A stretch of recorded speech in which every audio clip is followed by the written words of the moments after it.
Hello everyone. आज का हमारा टॉपिक है aromaticity in benzenoid and non benzenoid compounds. Okay, तो सबसे पहले हम बात करेंगे एरोमेटिसिटी की कि एरोमेटिसिटी क्या होता है। एरोमेटिक कंपाउंड्स वो होते हैं जिनमें काफ़ी सारे कैरेक्टरिस्टिक फीचर्स होते हैं। सबसे इजी एग्जांपल हम लेते हैं बेंजीन का। तो बेंजीन या जितने भी ऑर्गेनिक कंपाउंड्स हैं जिनकी कैरेक्टरिस्टिक प्रॉपर्टीज़ बेंजीन से मिलती हैं उन्हें हम एरोमेटिक कंपाउंड्स कहते हैं। उनके कुछ फीचर्स हैं जैसे कि इनकी रेजोनेंस एनर्जी काफ़ी हाई होती है, स्टेबिलिटी बहुत ज़्यादा होती है, ये सब्स्टिट्यूशन रिएक्शंस देते हैं रादर देन एडिशन रिएक्शन। कहने का मतलब है कि ये एडिशन रिएक्शन नहीं करते क्योंकि एडिशन रिएक्शन करने से इनकी स्टेबलाइजेशन डिस्टर्ब हो जाएगी क्योंकि ये हाईली स्टेबल होते हैं, इसलिए ये इलेक्ट्रोफिलिक सब्स्टिट्यूशन रिएक्शंस करते हैं। नेक्स्ट पॉइंट कि ऑक्सीडेशन के लिए रेजिस्टेंट होते हैं, यानी यदि KMnO4 HNO3 या कोई भी ऑक्सीडाइजिंग एजेंट यदि हम डालेंगे तो ये ऑक्सीडाइज नहीं होंगे। फिर कि यहाँ पे एक डीलोकलाइज्ड पाई इलेक्ट्रॉन्स का साइक्लिक क्लाउड होता है above and below the plane, यानी प्लेन के ऊपर और प्लेन के नीचे दोनों जगह एक साइक्लिक क्लाउड होता है पाई इलेक्ट्रॉन्स का। प्लेनर होते हैं, sp2 हाइब्रिडाइज्ड होते हैं। पाई क्लाउड्स होते हैं उनमें 4n+2 पाई इलेक्ट्रॉन्स होते हैं, that is called Huckel's rule, यानी एरोमेटिक कंपाउंड्स जो होते हैं वो हकल रूल को फॉलो करते हैं। और जो अनहाइब्रिड पी ऑर्बिटल्स होती हैं वो ओवरलैप करके continuous ring of parallel orbitals बनाती हैं। तो कुल मिला के हम ये कह सकते हैं कि एरोमेटिक कंपाउंड्स क्या होते हैं, जो साइक्लिक होते हैं, प्लेनर होते हैं, हाई रेजोनेंस एनर्जी होती है जिसकी वजह से वो हाईली स्टेबल होते हैं, सब्स्टिट्यूशन रिएक्शंस देते हैं, ऑक्सीडेशन के लिए रेजिस्टेंट होते हैं, साइक्लिक क्लाउड होता है डीलोकलाइज्ड पाई इलेक्ट्रॉन्स का above and below the plane, unhybrid p orbitals जो हैं वो ओवरलैप करके continuous ring of parallel orbitals बनाती हैं।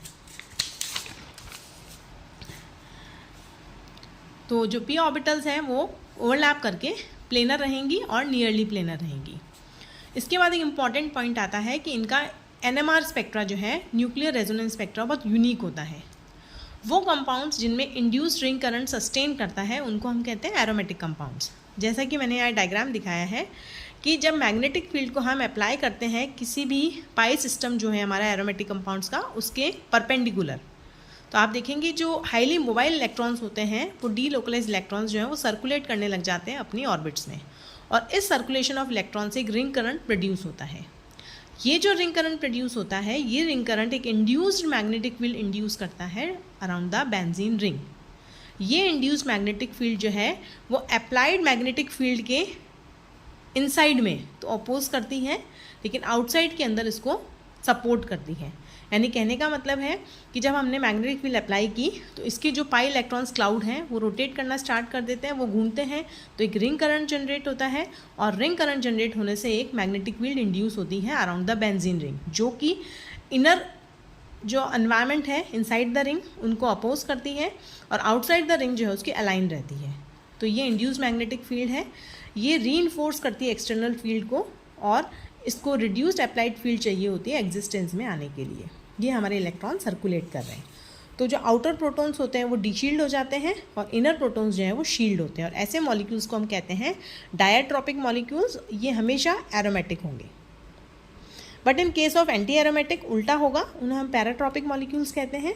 वहाँ पे आउटर प्रोटॉन शील्ड होते हैं और इनर प्रोटॉन्स डीशील्ड होते हैं।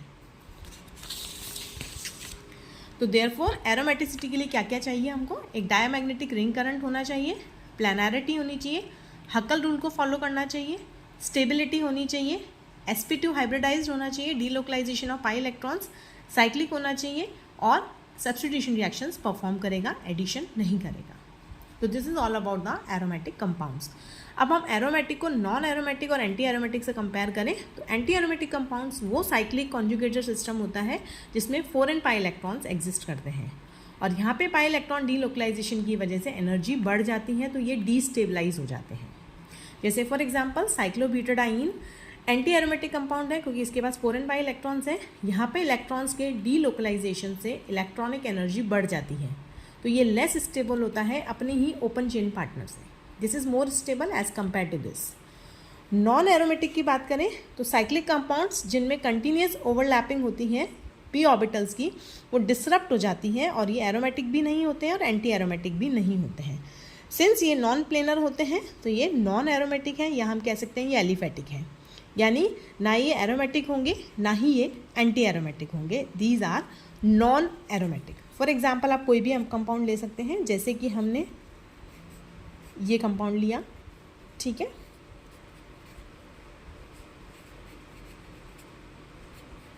हमने ये कंपाउंड लिया, तो these all are non aromatic, जहाँ पे कंटिन्यूस इलेक्ट्रॉन्स का डीलोकलाइजेशन नहीं होगा। नाउ अब हम बात करें क्लासिफिकेशन ऑफ एरोमेटिक कंपाउंड्स की। तो एरोमेटिक कंपाउंड्स जो हैं वो 3 तरह के होते हैं, benzenoid compounds, non benzenoid compounds और हेट्रोसाइक्लिक कंपाउंड्स। तो बेंजीनॉइड कंपाउंड्स वो होते हैं जिनमें बेंजीन रिंग पाई जाती है।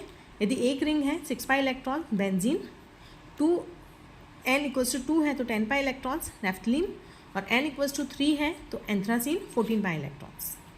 नॉन बेंजीनॉइड की बात करें तो 2 पाई इलेक्ट्रॉन्स होंगे। यहाँ पे ये आपका साइक्लोप्रोपेनाइल केटायन है, ये आपका साइक्लोपेंटाडाइनाइल एनायन है, या फिर साइक्लोहेप्टा ट्राइनाइल केटायन है, और 10 पाई इलेक्ट्रॉन्स में एज्यूलिन है। वहीं हेट्रोसाइक्लिक कंपाउंड्स में थायाजोल, आपका ये थायोफीन है, आपका ये पायरॉल है, फ्यूरान है और पिरिडीन है। अब डिटेल में जो बेंजीनॉइड, नॉन बेंजीनॉइड और जो हेट्रोसाइक्लिक कंपाउंड्स हैं उनके बारे में हम नेक्स्ट लेक्चर में बात करेंगे। Thank you.